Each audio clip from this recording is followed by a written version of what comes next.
Hey guys, how's it going? Hope you're doing well. My name is Crown, and today I'm going to read you some very interesting stories that I hope that you're gonna love. And now, without further ado, let's go!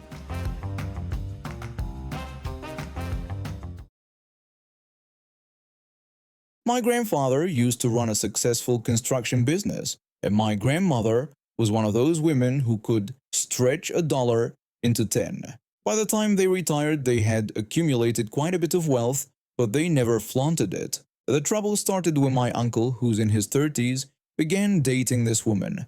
From the moment she walked into our first family gathering, something felt off about her. She had this way of looking around the house like she was calculating the value of everything in sight. When my grandmother showed her around, she kept asking weird questions about antiques and jewelry. Nobody in our family could stand her, but my uncle was completely blind to what she really was.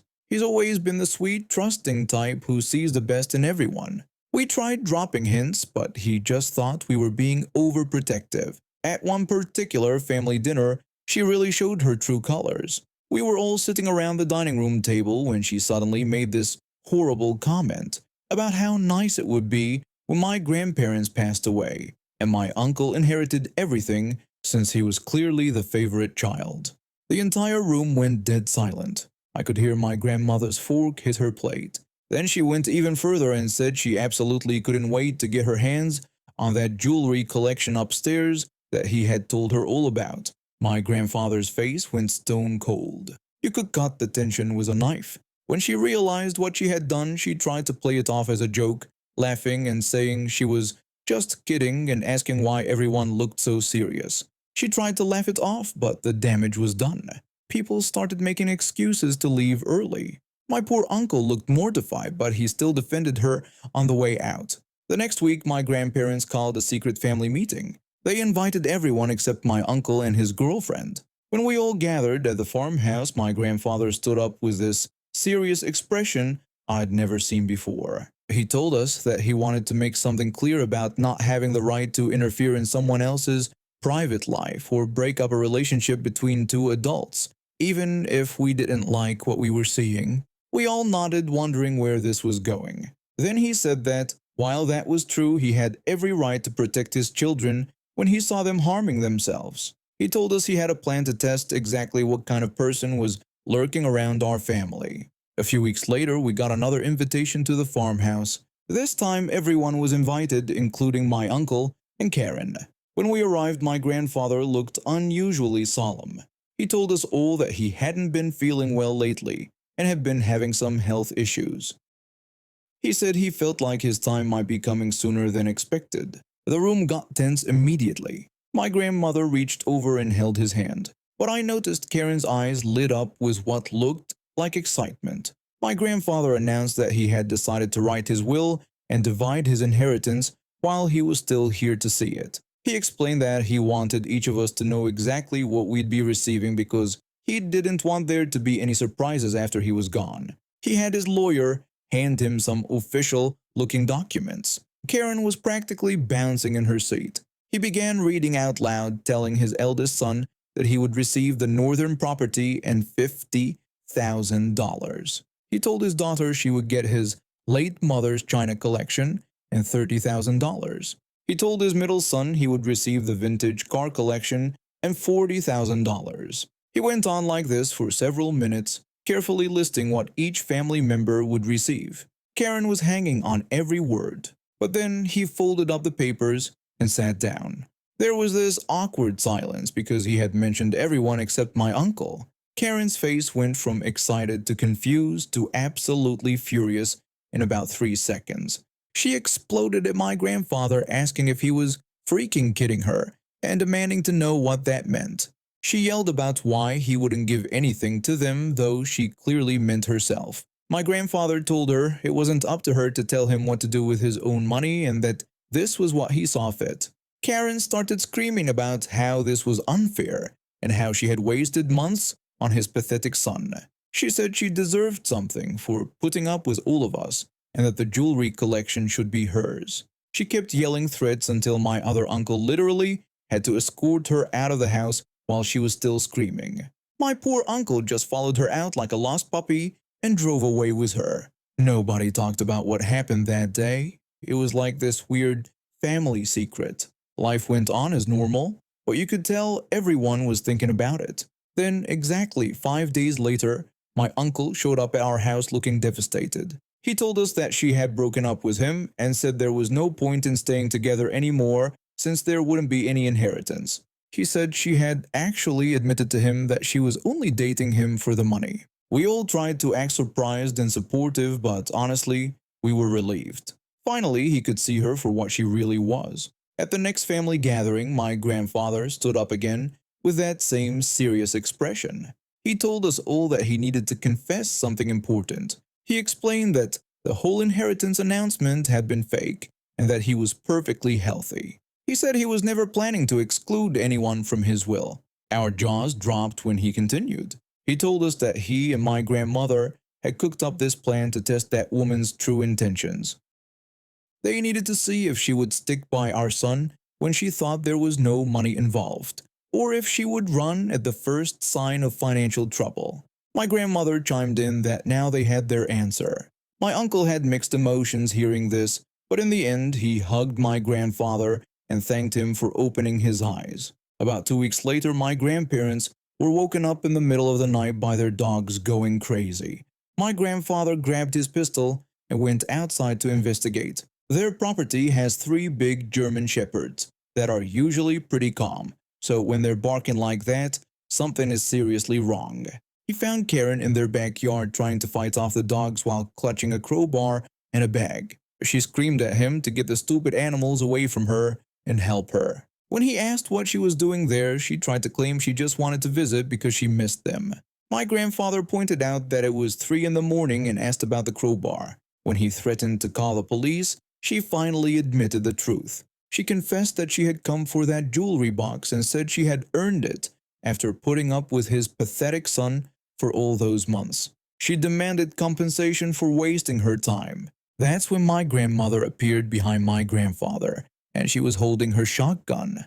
Let me tell you, my grandmother is usually the sweetest woman alive, but when she gets angry, you better run. My grandmother told Karen that she had tricked her son for months, stolen his money, ruined his friendships, and broken his heart. She said that now Karen had the nerve to come to her home and try to steal from her. She cocked that shotgun, and the sound echoed through the night. She ordered Karen to lie down on her stomach with her face in the dirt. Karen started crying and begging, but my grandmother wasn't having it. My grandmother announced that she had already called the police and they would be there in a few minutes. She told my grandfather to go get rope from the barn and tie Karen's hands behind her back. My grandfather did exactly what she said. Karen was wailing and screaming about how unfair this was and how she deserved something for her time. When the police arrived, they took one look at the situation: the crowbar, the bag full of tools she'd brought for breaking in, and her confession in front of witnesses. They arrested her on the spot for attempted breaking and entering, attempted theft, and trespassing. She got 3 years in prison. 3 years to think about how her greed and entitlement landed her there. It all started back in January when my aunt asked me for money to fund her college education. Now, don't get me wrong, I'm all for helping family out, but this situation was different. You see, my aunt had already received financial aid from my dad and uncle in the past. They extended their hands to support her in pursuing a degree, but she never quite finished college and never paid them back as promised. She borrowed thousands from them over the years, always promising to pay it back once she graduated and got a good job. That never happened. When she approached me through the family group chat, she was asking for another substantial loan. She needed money for tuition, books, and living expenses while she tried to finish her degree yet again. I had watched my dad and uncle struggle financially because of the money they lent her, so when she came to me seeking financial aid, I had to put my foot down. I sent her a message saying I was sorry but couldn't help her out this time. I explained that she still hadn't paid back dad and uncle, and I didn't think it was fair to ask for more money from the family. That message set off a nuclear explosion in our family group chat. My aunt immediately started attacking me, calling me selfish and heartless. Other relatives jumped in to defend her, saying I was being cruel and that family should always help family. The arguments went on for days, with messages flying back and forth at all hours. My aunt sent me threatening messages saying I was making a huge mistake and that this was going to come back to haunt me. I tried to explain that I wasn't trying to hurt her, but I'd seen what happened with dad and uncle and just couldn't take that risk. She responded angrily, telling me not to expect her to forget this and that I would regret not helping her when I had the chance. To avoid further drama, I decided to cut contact with all my relatives who attacked me. I muted the family group chat and blocked several numbers. Life was relatively peaceful after that, or so I thought, with the project I had been working on finishing earlier than expected in late May. I decided to plan a much-needed vacation in Germany. I had been working non-stop for months and desperately needed some time to recharge. Part of the planning involved deciding who would take care of my house while I was away. I settled on my 19-year-old brother, who could stay in my place for free when he looked after everything. He's a responsible kid currently taking a gap year before starting university, and I trusted him completely. My brother assured me not to worry about anything and promised to keep an eye on the place and water my plants. I told him to just enjoy having the house to himself while I enjoyed my vacation. I also mentioned that the security cameras were all set up and showed him how to use the system. I asked him to call me if anything weird happened. Trusting him with the responsibility, I jetted off to Germany eager for some relaxation. The first week was amazing. I visited Munich, explored some castles, tried incredible food, and for the first time in months, I wasn't thinking about work or family drama. Now, here's where the story takes a wild turn. I was sitting in a cafe in Berlin, enjoying a coffee and planning my next day's activities, when I received an unexpected WhatsApp call from my brother. The tone in his voice immediately put me on alert. My brother told me I needed to know something right away. He said he had just discovered our aunt's car parked next to my house. I asked him what that was about since it seemed really weird. He told me that wasn't even the worst part. He explained that he had gone to check it out and found that she had broken into the house. She had forced her way in by breaking the front door, and when he got inside she was going through all my stuff. I asked him if he was being serious, and he confirmed that he was dead serious. He said she was in my living room right then, and it looked like she had been there for a while. He told me my gaming setup was completely trashed, and she had bags with her like she was planning to take stuff. I told my brother to confront her immediately and call the police if she didn't leave. What happened next still makes my blood boil. My brother confronted her and demanded that she leave immediately. He even threatened to call the police and our dad. But my aunt was completely unyielding.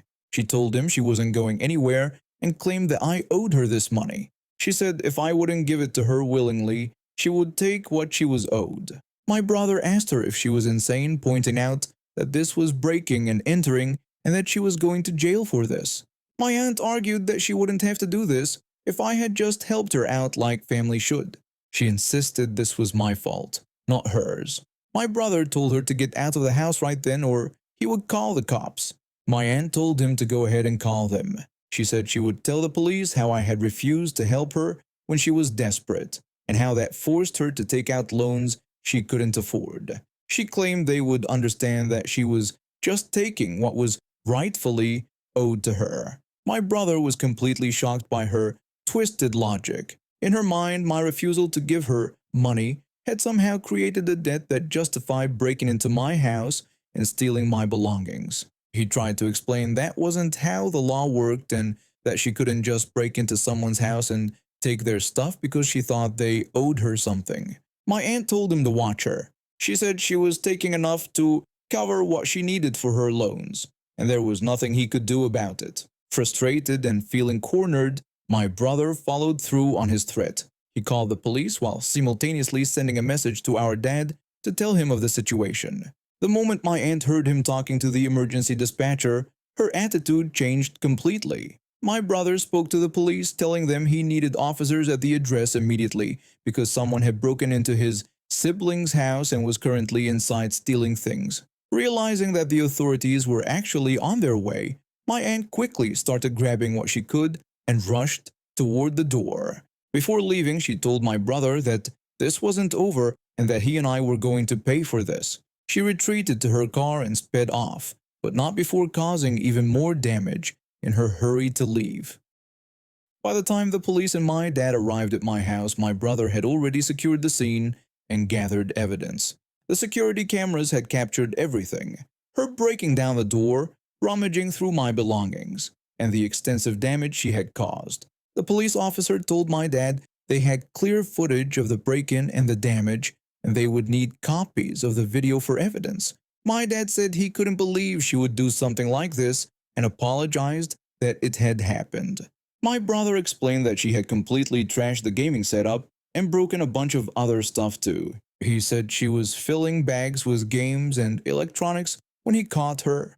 The police took a copy of the footage and assured my dad that they would handle the rest of the situation. They explained that with the video evidence and the obvious signs of forced entry, they had a strong case for breaking and entering and destruction of property. Meanwhile, I was sitting in that German cafe, feeling utterly shocked and helpless. My peaceful vacation had turned into a nightmare, and I was thousands of miles away from home dealing with a family crisis I never could have imagined. The damage to my property was extensive and heartbreaking.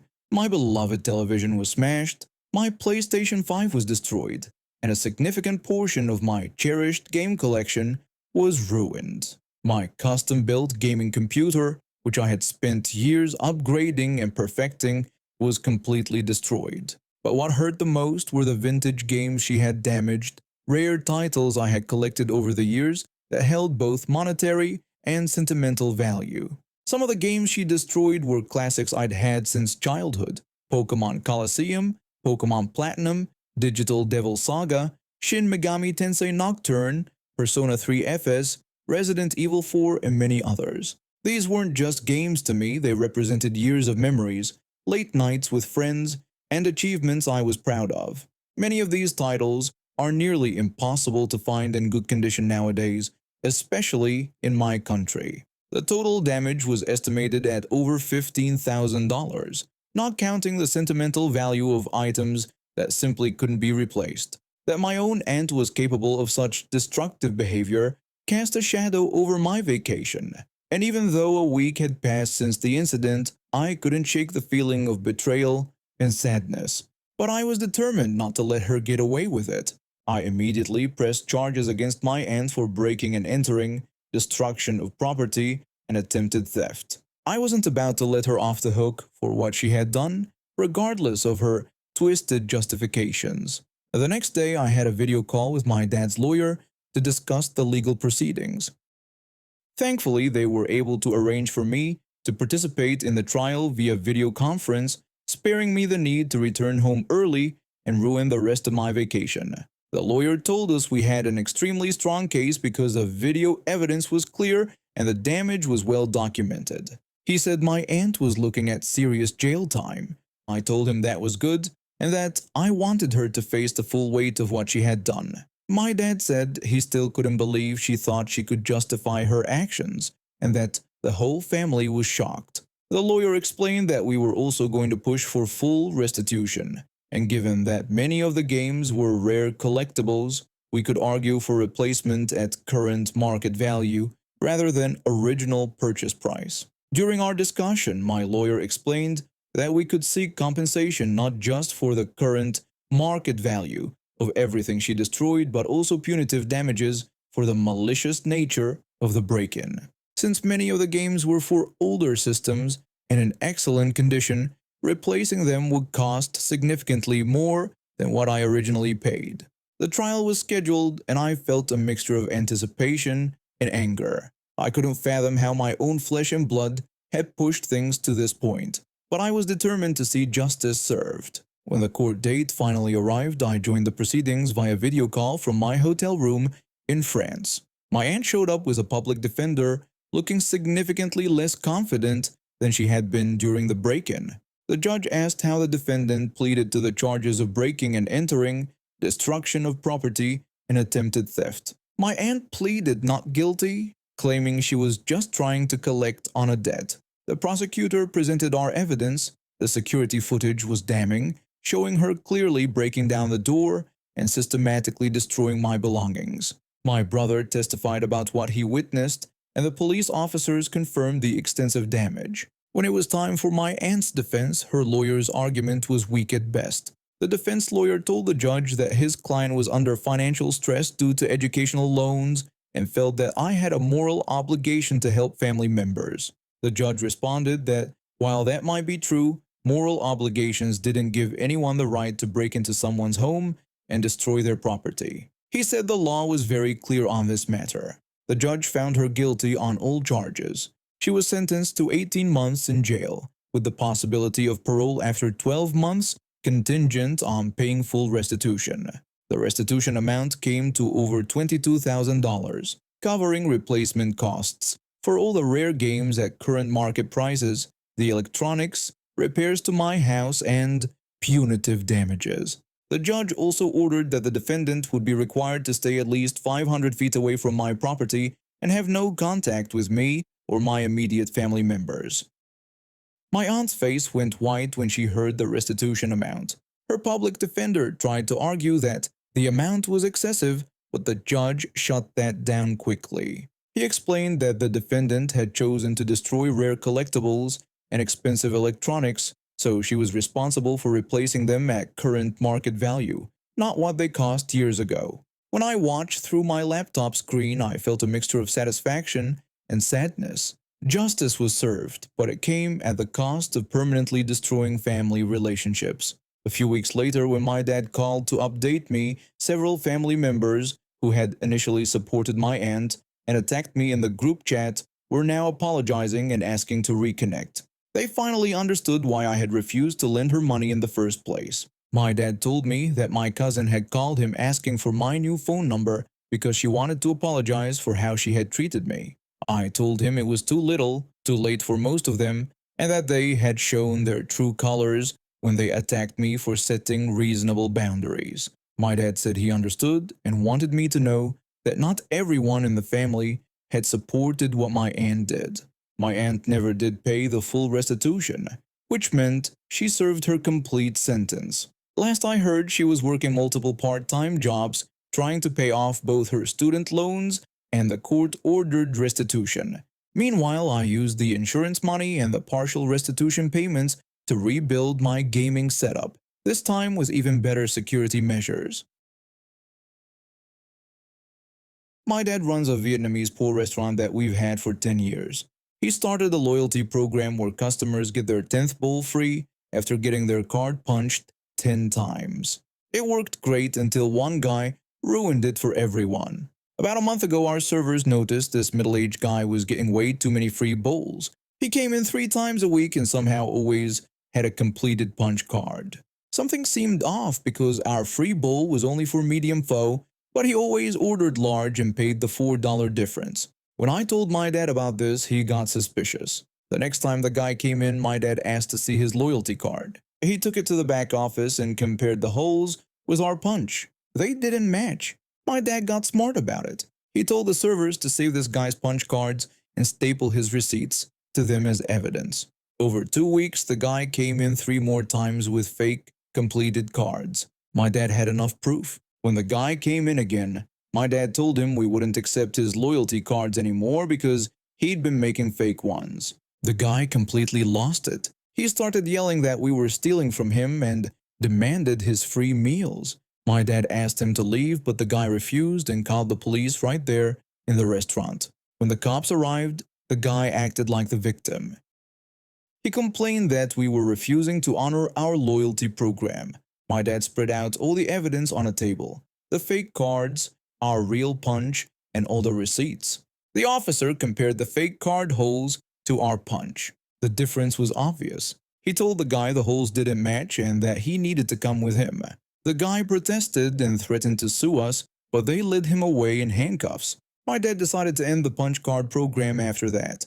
He felt bad for the honest customers, but he couldn't watch every card anymore. Now our servers just keep track of regular customers and surprise them with free appetizers.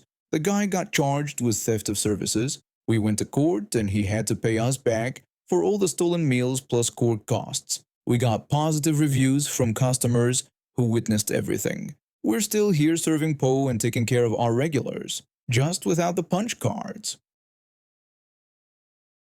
And now we have reached the end of today's stories. Thank you for watching, and see you next time.